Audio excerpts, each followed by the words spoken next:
नमस्कार दोस्तों, मैं डॉक्टर किरण सेठ, senior rheumatologist metro multi speciality hospital से। और आज मैं आप लोगों से बात करने जा रही हूँ कि सर्दियों में जो जोड़ों में दर्दें बढ़ जाती हैं उसमें आप अपने आप को कैसे बचाएं। जैसा कि आपको मालूम है कि हमारे देश में पूरे वर्ल्ड वाइड दो तरह की गठिया बहुत ज़्यादा कॉमन होती है। वन इज़ दी ऑस्टियोआर्थराइटिस, जिसमें कि कार्टिलेज घिस जाती है, और उसमें भी आजकल बताते हैं कि बहुत सारे इन्फ्लेमेटरी मार्कर्स उसमें काम करते हैं। और दूसरा रूमेटॉइड आर्थराइटिस, जो कि प्योर इन्फ्लेमेटरी आर्थराइटिस है, ये भी काफ़ी प्रेवलेंट है हमारी कम्युनिटी में। और तरह की जो वायरल आर्थराइटिस हैं वो भी विंटर्स में भी ज़्यादा देखने को मिलती है। ऐसा देखा जाता है कि 50% से भी ज़्यादा लोग विंटर्स में, सर्दियों में ज़्यादा अपने डॉक्टर्स को कांटेक्ट करते हैं जोड़ों में दर्दों के कारण। तो क्या होता है सर्दियों में जिसके कारण लोगों को जोड़ों में दर्द ज़्यादा आती है? सबसे पहले तो जोड़ सर्दियों में हमारी जो मांसपेशियां होती हैं, जो जोड़ होते हैं, उसमें ज़्यादा स्टिफनेस आती है, बिकॉज लोग ज़्यादा अपने में ही बैठना ज़्यादा चाहते हैं। दूसरा, उनकी एक्टिविटी भी कम हो जाती है, घर से बाहर निकलना, घुसना, बाहर घूमना कम होता है। तीसरा, जो एटमॉस्फेरिक प्रेशर गिरने के कारण हमारे जोड़ों में थोड़ी सी सूजन आ जाती है, उसके कारण भी जोड़ों में दर्द बढ़ती है।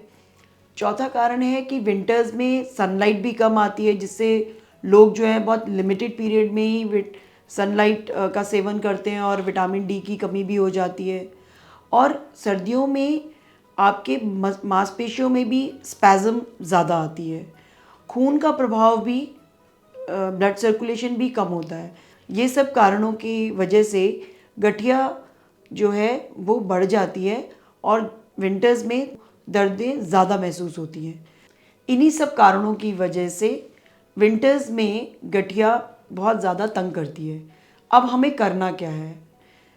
एल्डरलीज़ को मैं ये सलाह दूंगी कि वो एक तो लेयर्स में कपड़े पहने, है ना, और अपने आप को अंदर जो उनका सीना है वहाँ पर बहुत अच्छे से अपने आप को प्रोटेक्ट करें, सो दैट कि उनको सर्दी में जो हार्ट है अगर वेल प्रोटेक्टेड रहेगा तो वो गर्म खून फेंकेगा, और उसकी वजह से बाकी एक्सट्रीमिटीज़ भी गर्म रहेंगी। सो अपने आप को अच्छे से कवर करना है, और कवर में पतले जो कपड़े होते हैं, जैसे विंटर्स क्लोथ जो होते हैं, जैसे लैक्रा हो गया और फ्ली हो गई, इस तरह के जो कपड़े होते हैं जो कि पतले होते हैं, जिनको लेयर्स में पहना जा सके, वो आप इस्तेमाल करें। और अपने हाथों को अच्छे ग्लव्स, डबल या तो कॉटन और वुलन ग्लव्स के साथ उनको प्रोटेक्ट करें अपनी एक्सट्रीमिटीज़ को। लचीलापन मेंटेन करने के लिए आप योगा और ताई ची टाइप की जो एक्सरसाइजेज हैं उसको भी इस्तेमाल कर सकते हैं। योगा करने से आपके शरीर में लचीलापन बढ़ेगा और जोड़ों को भी आराम मिलेगा, जो मसल स्टिफनेस है वो भी ख़त्म होगी और आप जोड़ों के दर्दों से बचेंगे। अच्छा खान पान बहुत ज़रूरी है सर्दियों में, क्योंकि सर्दी में हमें ज़्यादा अपने आप को गरिष्ठ भोजन खाना पड़ता है, जैसे नट्स वगैरह अगर आप ये लेते हैं, उसमें भी ओमेगा 3 फैटी एसिड्स होते हैं, वो भी आपको हेल्प करेंगे और ये एनर्जी ज़्यादा निकालेंगे, क्योंकि इसमें ऊर्जा ज़्यादा होती है, तो ये भी आपको गर्माइश प्रदान करेंगे। तो नट्स को आप यूज़ कर सकते हैं, हेल्दी खाना खा सकते हैं। लाइट मील्स जो हैं वो अगर आप कम थोड़ा थोड़ा खाना बार बार खाते हैं तो वो भी आपको एनर्जी देती हैं और उससे भी आप अपने आप को गर्म रखते हैं। तीसरी चीज़ जो है वो अपने आप को आपको बहुत हाइड्रेटेड रखना है।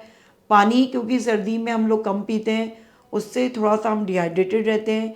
लेकिन अगर आप 7 से 8 ग्लास पानी आप पूरे दिन में पीते हैं तो ये भी आपको हाइड्रेशन भी आपके जोड़ों में अच्छा फ्लो मेंटेन करने में मदद करेगा। So you have to like hydrate yourself well. Then आपको सनलाइट प्रचुर मात्रा में लेनी है। जब भी सूरज अच्छे से निकलता है तो उस टाइम पे आप बाहर ज़रूर टहलें और अपने आप को वॉकिंग से आपका स्टेमिना बढ़ेगा। वॉकिंग करने से खून का सर्कुलेशन भी अगेन बढ़ेगा, तो वॉकिंग करना भी बहुत ज़रूरी है। और साथ ही साथ मैं आपको ये सलाह दूंगी कि कुछ सप्लीमेंट्स आप ज़रूर अपनी डाइट में ऐड करें, जैसे कि ओमेगा 3 फैटी एसिड्स हो गए, कैल्शियम प्रचुर मात्रा में हो गया, विटामिन डी सप्लीमेंट हो गया, और अच्छा प्रोटीन डाइट आप ले सकते हैं, प्रोटीन सप्लीमेंट्स ले सकते हैं। ये सब आपकी मांसपेशियों को हेल्प करेगा। एंड प्लस ना भूलें कि अगर आपकी दर्दें फिर भी बनी रहती हैं, आप अपनी दवाई ज़रूर टाइम पे लें।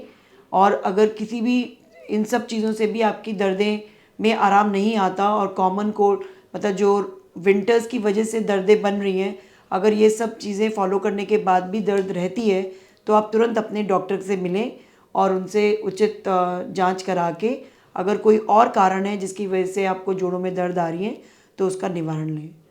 Thank you.